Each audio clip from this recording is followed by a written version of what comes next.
Welcome to this morning's live stream. I'm going to get started in a minute. I just need to let everybody on social media know the stream is currently on the air.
Okay, I have let everybody on social media currently know that the stream is currently on the air, and I'm going to be talking about the situation that happened on the North Carolina light rail that led to the death of the young Ukrainian woman, Aryna Zarutska, when she was attacked by Dicarius Jr. And I'm going to play the story of the news report first before I go in depth on my thoughts. And I'm going to play this story so that you guys can get some perspective on the entire situation. Okay.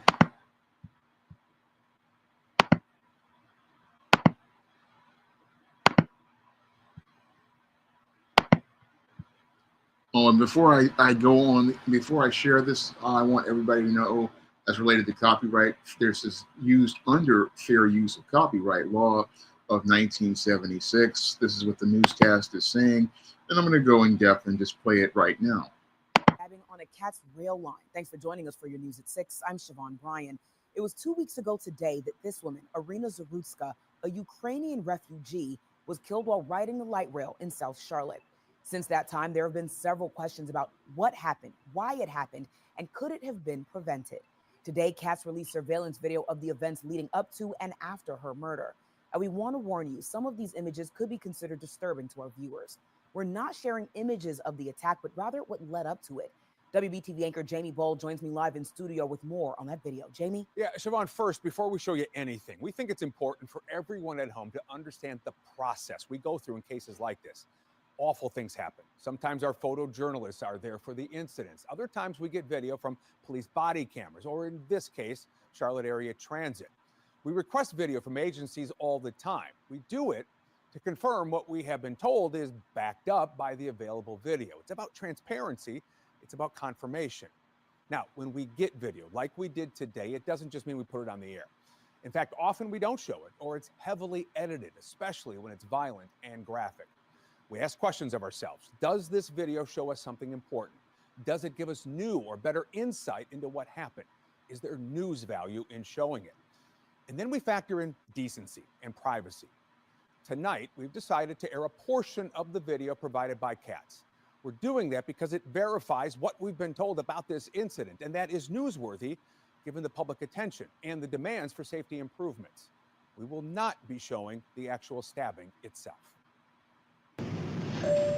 It's 9:46 p.m. You'll notice right away, this looks like any other ride aboard the light rail. People are doing what they do these days, keeping to themselves, scrolling on their phones as they ride along. The man accused in the killing, DeCarlos Brown, is in the red hoodies on the right side of your screen. He appears to be maybe a little emotional, perhaps a little agitated, but nothing disruptive. There's nothing that gets anyone's attention. About 30 seconds later, Aryna Zarutska boards. She's wearing a hat and a t-shirt from a pizzeria, and she sits in the row in front of Brown. She has earbuds in and is looking at her phone. She too is just minding her own business. They ride along for around 4 minutes with nothing unusual happening.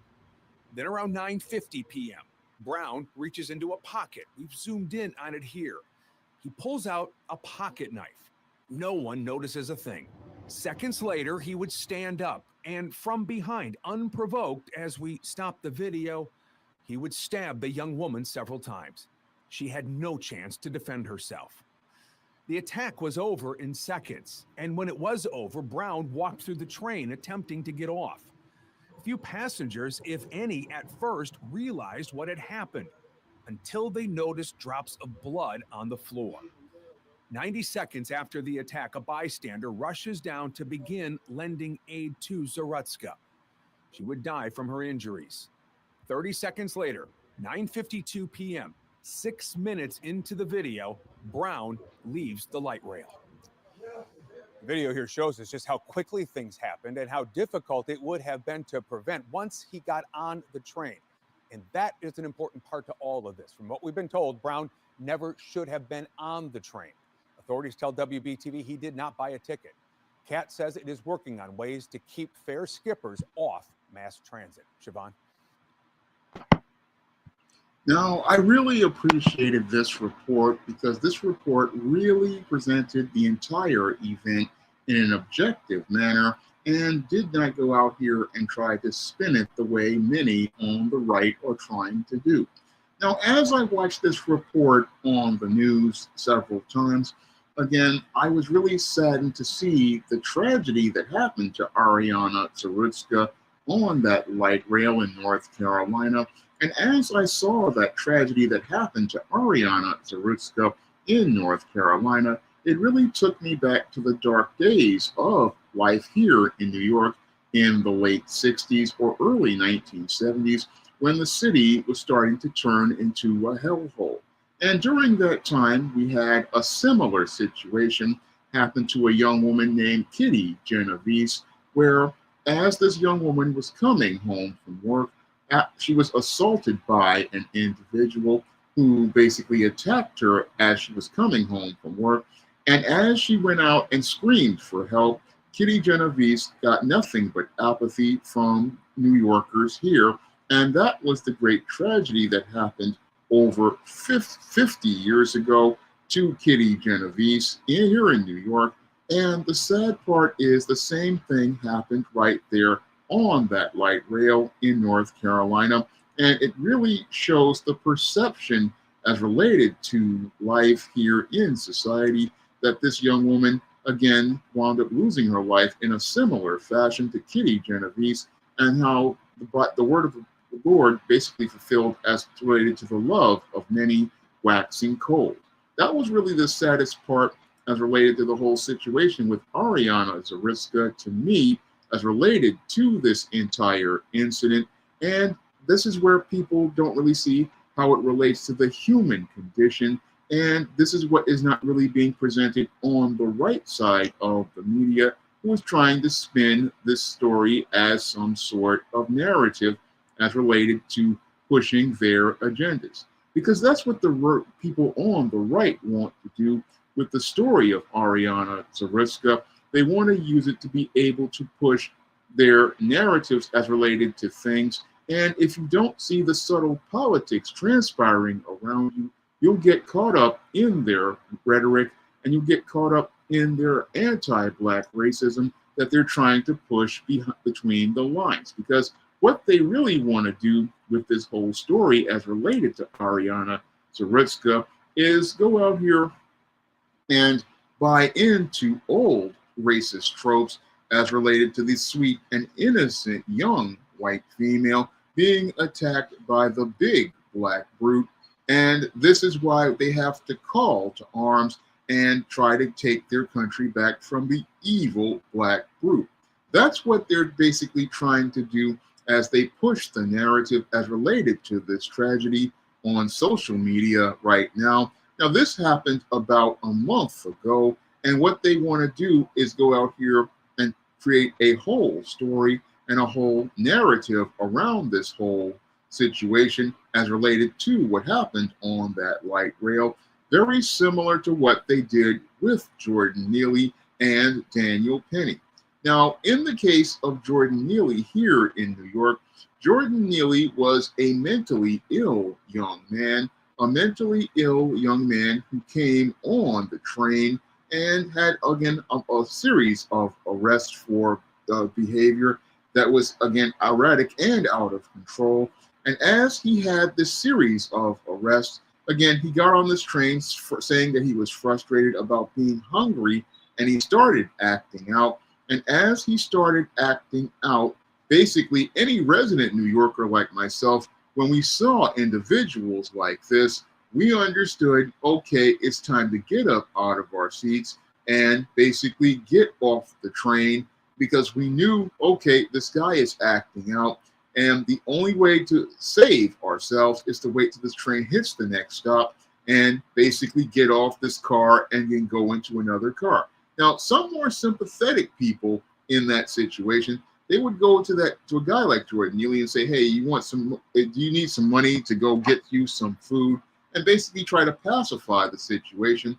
But Daniel Penny thought to go out here and go grab this young man from behind and look to put him in a chokehold, believing that there was some sort of danger. That's what the white media wanted to push on the right side, that he was defending people. But any resident New Yorker knew that this guy was no threat. Not like this guy, Decarius Jr.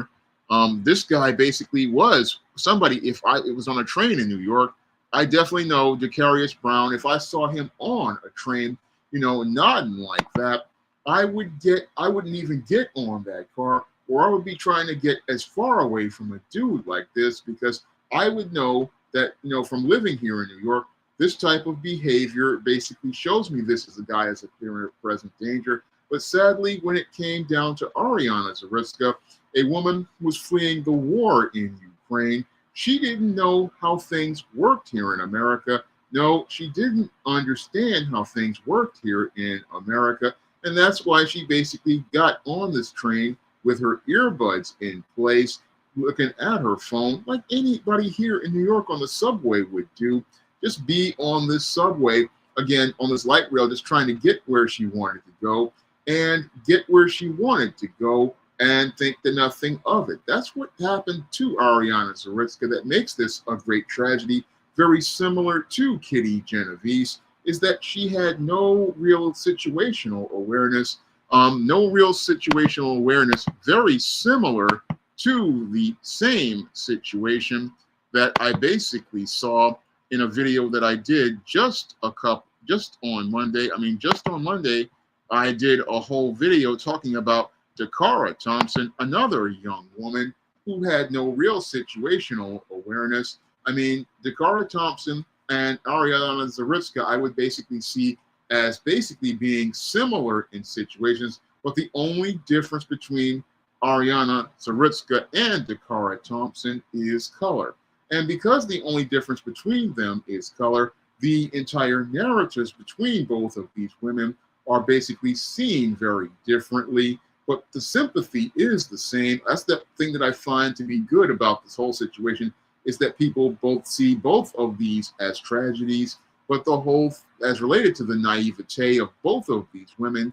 But in the case of Aryna Zarutska, she didn't know anything about the dangers of America and the dangers that were in place. The dangers in this country, whenever you go out traveling, you have to, again, keep your head on a swivel no matter where you are. That's something I know from living here in New York for just 52 years, and traveling to places like with my family to go to my father's funeral in North Carolina.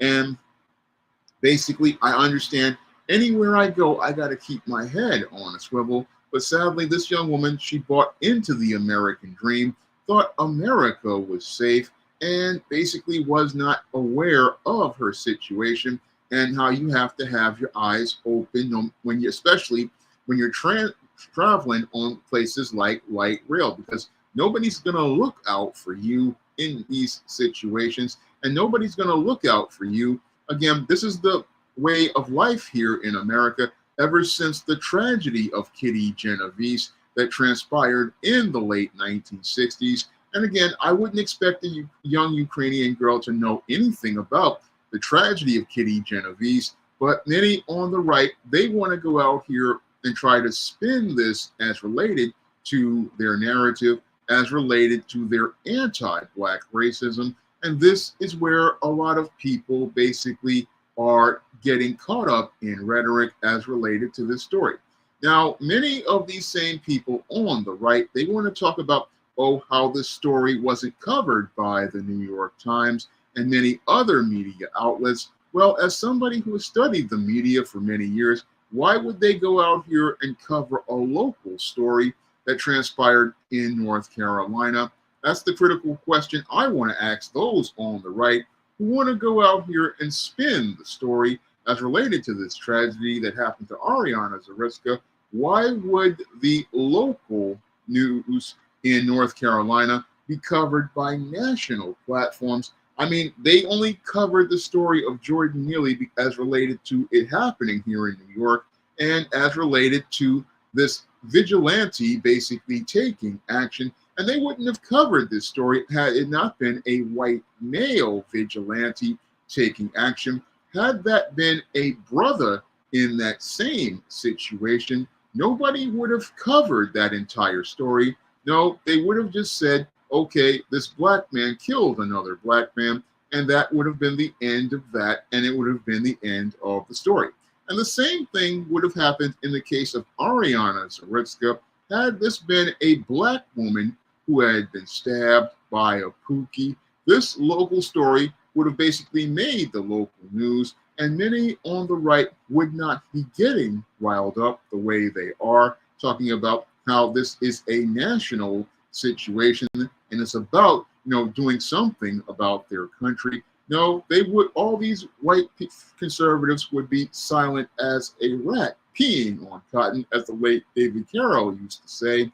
No, had this been a Black woman who was attacked by a Black man, it wouldn't have possibly even made the local news. But because this story fits the narrative of these white supremacists on the right, and because it fits their narrative that they want to push as related to the innocent not Black woman, the innocent white woman being attacked by the evil Black brute, this is the only reason why they want to take this story national. The only reason why these people on both the left and the right want to take the story national is because it fits within their anti-Black racism and fits within their anti-Black narratives. And it's a textbook case of what Professor Black Truth talks about as related to white supremacy taking both sides of the argument, taking both sides in this argument, and most people not being able to see the bigger picture. about how the white supremacists basically are taking both sides on this argument as they frame this narrative to fit their anti-Black racism, as they frame the narrative as related to the sweet and innocent white Ukrainian girl being attacked by this evil super brute Pookie. That's what they're trying to frame. And again, I have no sympathy for that guy, Jacarius Brown Jr.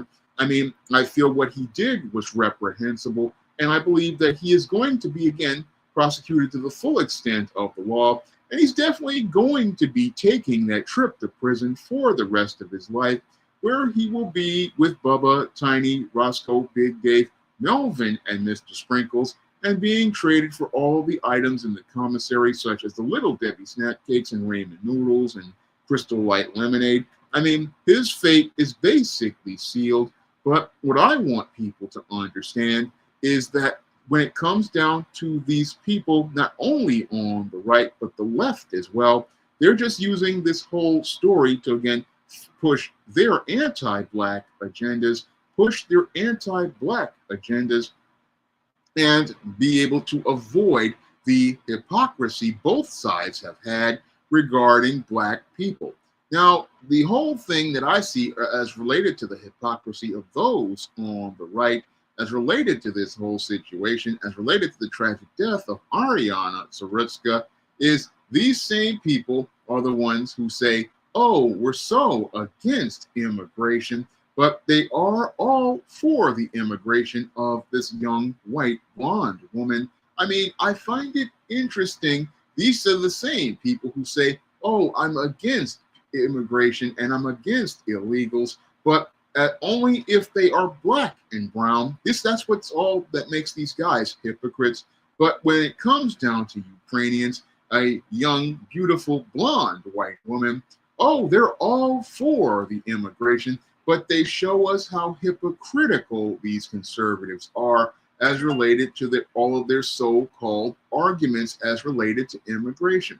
Oh, it's okay to be against those Black and brown, especially Black African and Muslim migrants and those Mexican migrants, but then when it comes down to the white woman, oh, we're all for her sweet innocent self, and we frame the whole story as related to her being sweet and innocent. But the whole thing is, yeah, she was innocent as related to this situation. She had, but again, had no understanding of situational awareness. Now, I find it interesting that this young woman, again, was by herself, because usually, from what I've seen from Ukrainians, as such as V-Tunes and the Goon Squad brothers and Motorhead, when it comes down to the women in Ukraine, the Ukrainians usually, they look out for their women. So a woman being by herself is not something that usually goes on. Usually with Ukrainian women, there are guys, again, they'll come pick her up.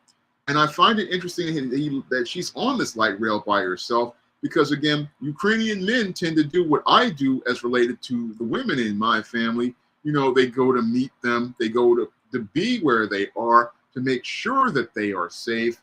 And I find it interesting this woman was by herself when that's usually not the case with women in Ukraine. And usually the women in Ukraine, they're right by their men. Again, this is something that people are not really looking at as related to her story, but I looked at her story, and again, I looked at people who were from Ukrainian culture. I mean, I was watching a Motorhead video. His wife was right there at the plate, at his shop, right there with him as he was working sometimes. And the same thing with the Goon Squad brothers. Their wives are right there at the garage. We're working with them. So I'm looking at this story and I'm looking at it, and it doesn't really make sense as related to the way things are going. But I understand how white supremacy loves to spin things to fit narratives.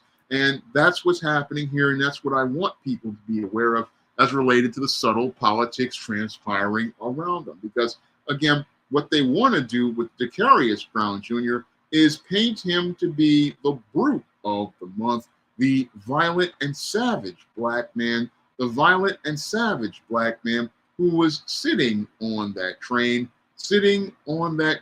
as some sort of violent savage, and present him as this violent savage who the world really needed protection from, that's the racism behind the scenes as related to this whole story. Because had that been a white man who stabbed Aryna Zarutska, again, this story would not even make the local news. No, it would just be another derelict white guy, basically, who was possibly on K2 or crystal meth. And the story would not make the news because it would just be considered another crime on the North Carolina light rail system.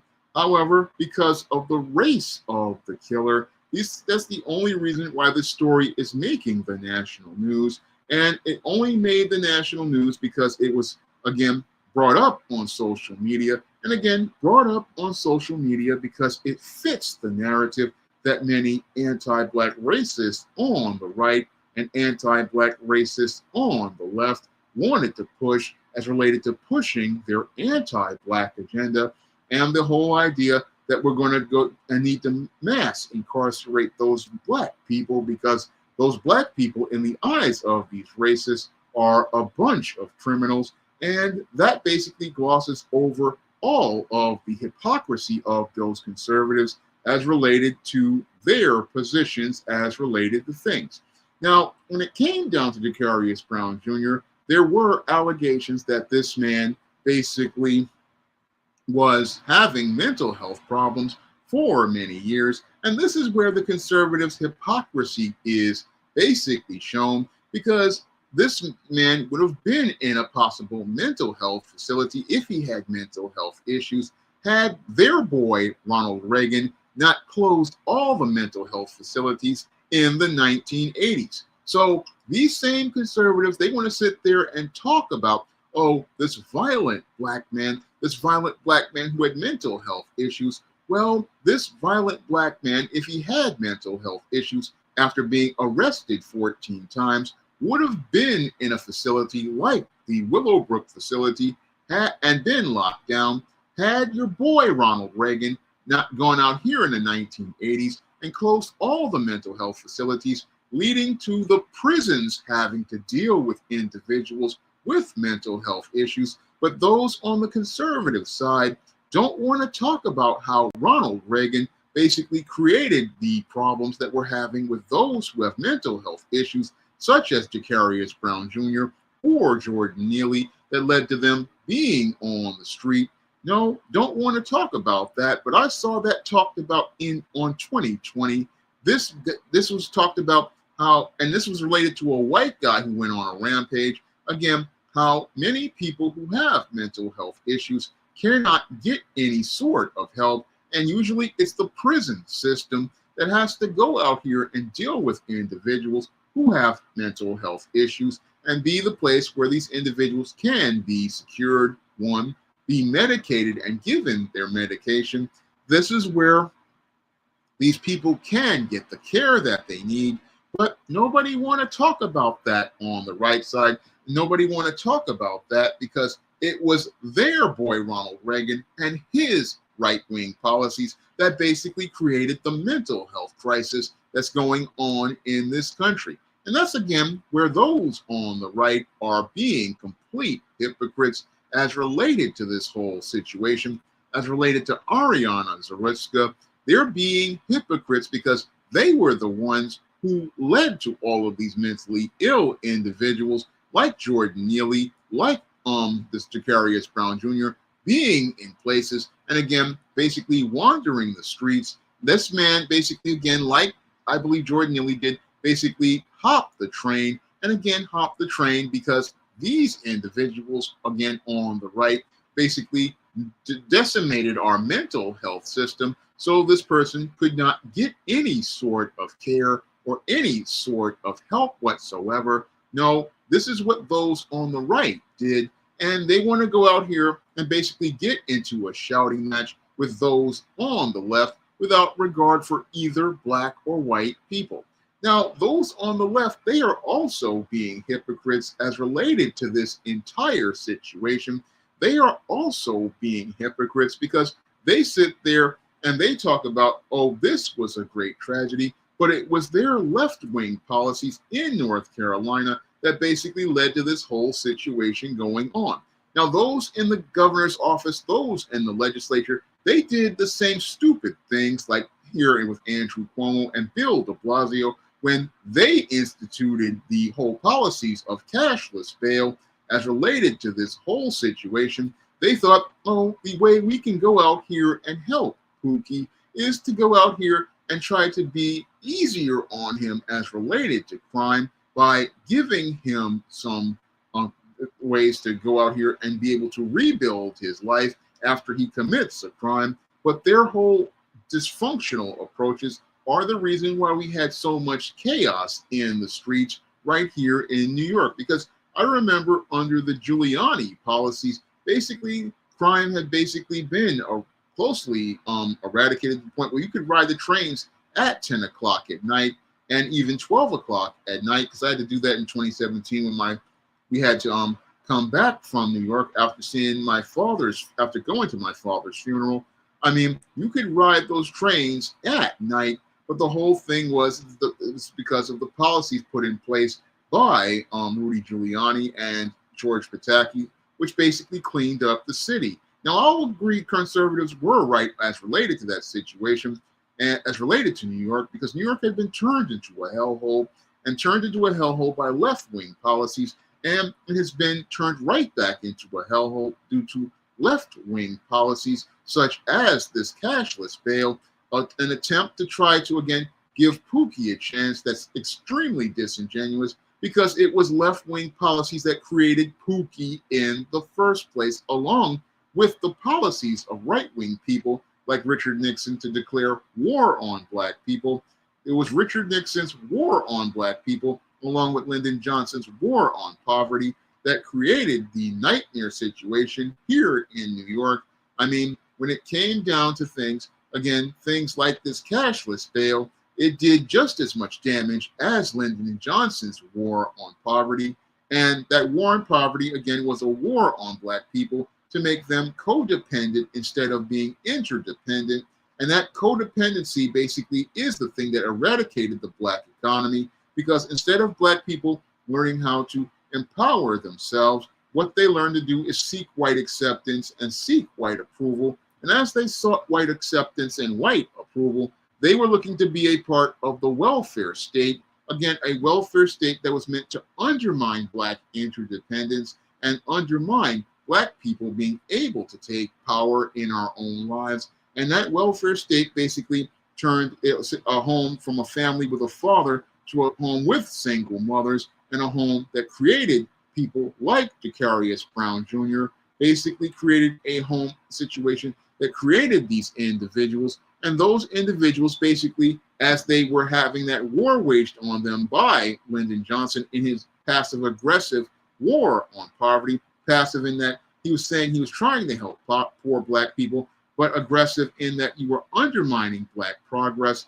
as related to black empowerment with welfare programs that broke up the black family, welfare programs that wound up breaking up black families, and again, making it where there was no father in the home to be a model for his sons like Jacarius Brown Jr., or to be a head of a household to show a young man how to be a man. No, what they wanted to do was create this codependent situation that led to boys growing up to become these Pookies. And as they grew up to become these Pookies, they basically were made to be fodder for their prison industrial complex, just like Jacarius Brown Jr. is going to be right now. He's on his way from going to being a male who was just out here just scavenging in the streets to now working for about 10 cents to $1 an hour for many of these corporations. But nobody want to talk about that as related to both the left and the right, and things like Joe Biden's 1994 crime bill, which basically turned it into a whole institution that basically was all about putting black people on a prison pipeline. And I would say, again, these boys basically get started on that prison pipeline once they come out of the single mother household to the junior high schools. Basically, what we get is a boy who I always say, basically is broken by his mother before he even starts life. I mean, many of these boys basically are broken by their mothers. I often say that, again, these boys are basically, again, damaged by their mothers who have been imbibing feminism for many years. And as they are angry about the fathers in their life being not in the boy's life or being to meet white expectations, what happens is the boy gets raised dysfunctional. They get raised not understand how to operate and function as a man. And as they don't know how to operate and function as a man, what happens is they start getting into these streets and they start getting into all of the illegal drugs that Richard Nixon basically brought to black communities and as his war on black people, which he called his war on drugs, but it was a war on black people. Again, another talking point many of these conservatives won't bring up. Oh, how Richard Nixon went out here and waged war on the black community with his war on drugs, which really was a war on black people. Again, passively talking about a war on drugs, but bringing drugs to black communities and how the CIA brought gangs to black communities. Oh, no, don't want to talk about that, conservatives. No, you're silent completely about all of that. No, your mouth ain't saying nothing about all that. No, all you want to do is talk about the innocent and sweet white woman who basically died on that light rail. But you don't want to talk about any of the policies that both of you have been participating in that created guys like Decarius Brown Jr. No, don't want to talk about any of those policies that you wound up creating. No, don't want to say a single word. And again, this is the hypocrisy of those on both the left and the right, and can't see how they basically, on the left and the right, have been playing Americans, especially foundational black Americans. Again, they want to make us the bad guy in this situation, want to make it where you can demonize the image of black men and then use this as an excuse to wage a campaign against foundational black American men.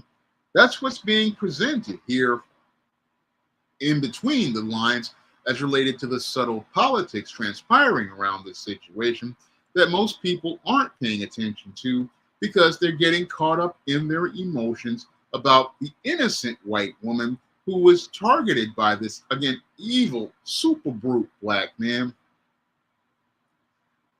Excuse me, no different than the Jordan Neely situation. No different than the Jordan Neely situation. Just give me a minute. I gotta clear my throat.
What's going on, Mogul Maze and Black Sand and Jesse M and Black Spider? Glad to see you here.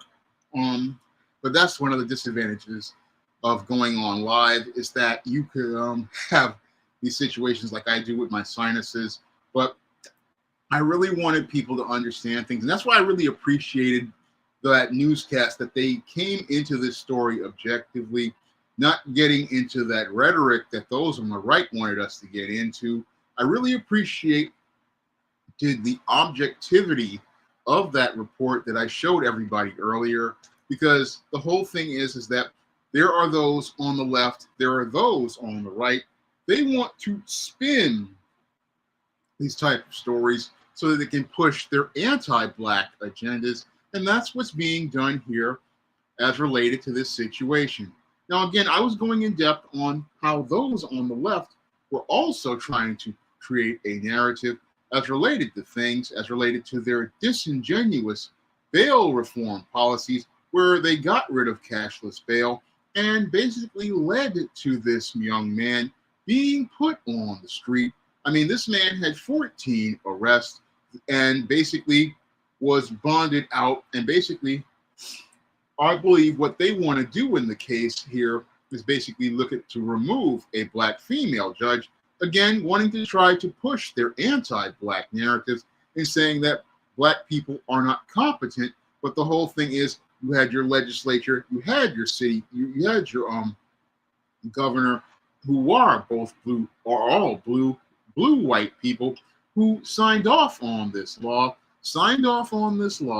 as related to the cashless bail in this situation, and again created this whole situation because you knew that this man, again, he had 14 arrests, but you created this policy talking about, oh, we're going to have cashless bail for a toxic individual, an individual who, again, during the Giuliani years here in New York, would have been sent to Rikers Island to be put on trial and basically would have been sentenced under your boy Joe Biden's crime bill when it benefited them for them to have cheap labor for their prison industrial complex. But they didn't want to do that in this case. They basically left this guy on the street, because it didn't fit their agenda. And that's what flies over the heads of many people as related to this whole situation. I mean, you're basically being played by both those on the left and the right. Both those on the left and the right are looking to use this story, again, to push their anti-Black narratives, because the whole bail reform situation is anti-Black. It's about trying to frame a narrative that, oh, if we give these Black people cashless bail, they're going to go out here and commit crimes. And this is not a conservative position. This is a liberal position. And again, this is their passive aggressiveness as related to things. They want to give you this cashless bail, watch you fail, because I talk about how the white supremacist operates. You got to understand, again, white supremacy takes both sides of the argument. And as they're taking both sides of the argument, what they do is, again, want to make these fallacies as related to Black people and how we behave. They want to create these fallacies where they talk about, oh, if we give this Black person a chance, they're going to go out here and commit crimes. And basically, sadly, what happens is that you have individuals like this who are being set up to be pawns and patsies. And I talked about this in a previous video I did about how bootlicks are set up to take a huge fall. And that's what happens here, similar to the bootlick. Basically, these guys who have been, again, put through the system, like this guy, Decarius Brown Jr., he basically was set up to fail, and again, set up to fail and set up to be a part of their anti-Black agenda without even knowing about the subtle politics transpiring around him. Now, as he was out here possibly dealing with his mental health issues with the drugs that have been in this country ever since the Nixon administration, such as the K2, the crystal meth, and the other drugs, again, this guy basically was on that train because of those both left and right-wing policies, but that's not going to be talked about by the mainstream media, no, or even social media. And that's why you have to be, like Professor Black Truth says, you've got to be very careful on the news. You have to be very careful about what you are watching, because what they want to do is go out here and say, oh, this Black guy, he's a monster, he's a brute, he's a super criminal. But the whole thing is that they don't want to talk about how their policies basically created this situation. They want to talk about how their policies basically gone out here. We got a troll here talking about, you know, the Black crime statistics. Oh, let's talk about that. Okay, we'll talk about the Black crime statistics. Let's talk about how This is something that many of these racists on the right love to do. They like to talk about black criminals, but we don't want to talk about none of them white criminals. No, we don't want to talk about them. Now, Runaway Slave, he talks about them, and Mad Black talks about them. Oh, let's talk about those white criminals. Again, these white criminals who have been doing all sorts of stuff, like our boy Ed Gein and other serial killers or these mass shooters. I mean, nobody want to talk about them. No, we want to talk about the sweet and innocent Aryna Zarutska, hypocritically talking about Aryna Zarutska. Meanwhile, it was their policies. They're cool with this white female being an immigrant, so they can simp and trick. And that's what people don't really see. It's a bunch of white male simps on social media pushing this whole narrative, pushing this narrative because, again, of their inadequate feelings about black men. They're the ones pushing this narrative. This story happened over a month ago. And again, if these white men were in such anger, they would have been talking about this a month ago. But because somebody brought it up, just like they brought up other stories, these simps basically got on social media and started to turn this into the story of the day. And again, in order to push their anti-black agendas, this is the whole thing with this whole thing. Black saying, yeah, you got to take your son to school. It's great. That's time you really need with your kids. But I'll be here. You can catch the rest of the show on a rebroadcast. And, but my viewer wanted me to talk about this in depth. They sent me a donation. And I decided, instead of me sitting and making a video, I'll do a live talking about it. And again, go in depth on this whole story, not going in talking about, this black, again, this guy, Decarius Brown Jr. as the super brute, but giving you an objective and larger picture of this entire story, just like the news report I saw. Again, those reporters understood journalism. I mean, that's something I really appreciated. Once again, I'll say about those reporters. They said, well, we're going to report the story that transpired, not get you in your emotions like CNN or any other platform, because true to the game journalists, we who are out here who report stories have to report all the sides of the story. We have to sound and present the story and report the facts. Thank you, Black Sam, for the super chat. Really appreciate it. I mean, I'm trying to get myself better as related to things, and I'm trying to get my health together. I would have been out here on the street going and taking my walk right about now, but I decided, I want to do this live stream. I really want to give people that perspective on things.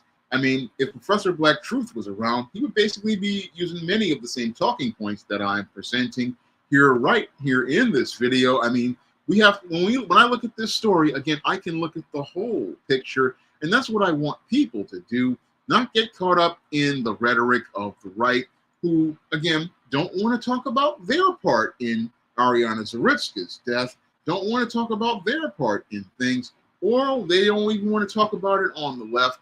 Again, they created this situation that led to Decarius Brown Jr. being out. They created Decarius Brown Jr., I would say, with their dysfunctional anti-black policies, because this all goes back to anti-black racism, because they don't want to see black people being empowered, and because they don't want to see black people being empowered, what they do is, again, create social situations and create situations as related to things that lead to black people winding up in places like Decarius Brown Jr. I mean, this man, if he had basically gotten the help, but he couldn't get the help because Reagan closed all the mental health facilities, so he wasn't going to be in a place where he could get his medication.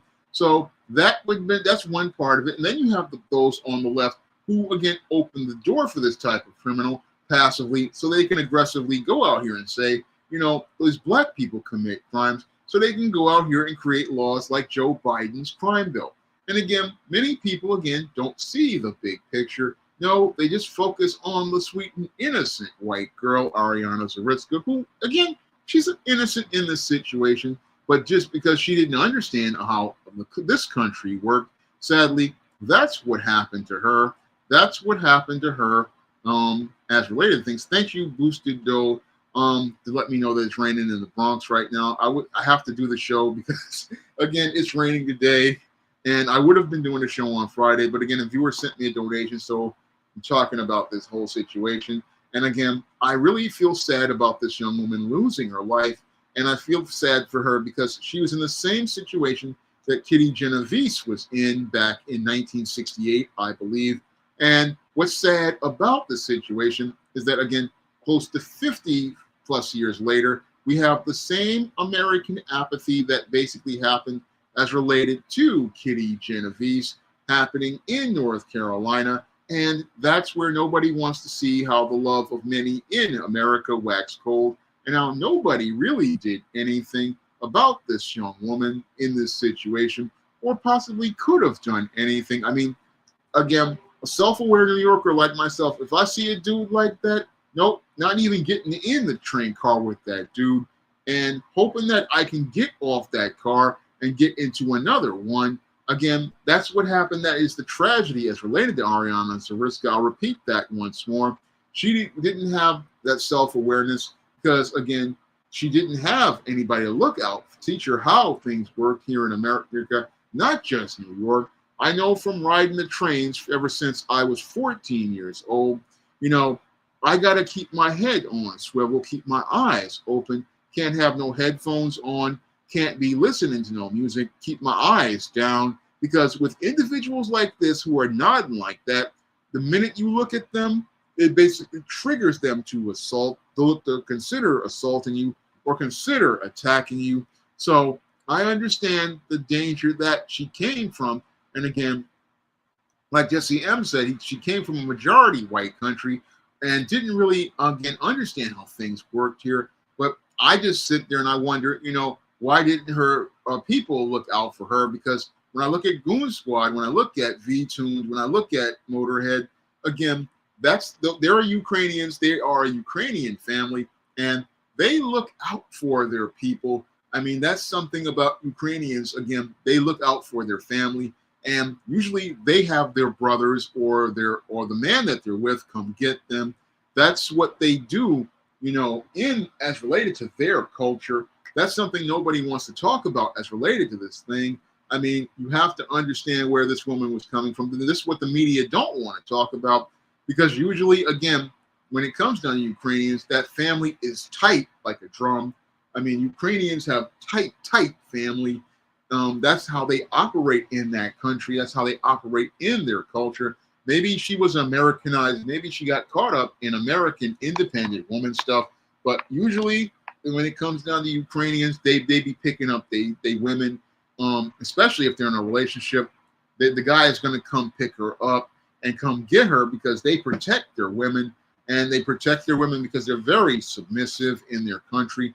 I mean, that's how things operate in Ukraine. But you have people, again, in the media, especially social media, you have a lot of these racists, you have a lot of these conspiracy theorists. They want to create, again, stories because they want to, again, try to make ad dollars. That's what this whole Aryna Zarutska thing is also about. There are a lot of folks on social media who want to say, oh, the mainstream media didn't cover this story again. But I look at this story, again, they weren't going to cover a local story of a local Pookie, on the mainstream news. And they usually don't go out here and cover those type of stories. But these racists wanted to sensationalize this story. I'll repeat it once more because it was the story of an innocent white woman being attacked by a super brute black man. And that's what got them all riled up. That's what got the president, the orange man, worked up. That's what got all these right-wing types worked up. Got them all worked up because they can use this to push their anti-black narratives. And that's what people aren't really seeing about the subtle politics transpiring around them that I wanted everyone to go out here and see as related to the story the viewer wanted me to talk about. Now, I'm going to get ready to wrap up this morning's stream. But before I get ready to wrap up this morning's stream, I want everybody to, go over to Amazon.com and pick up some of the books on the SJS Direct imprint.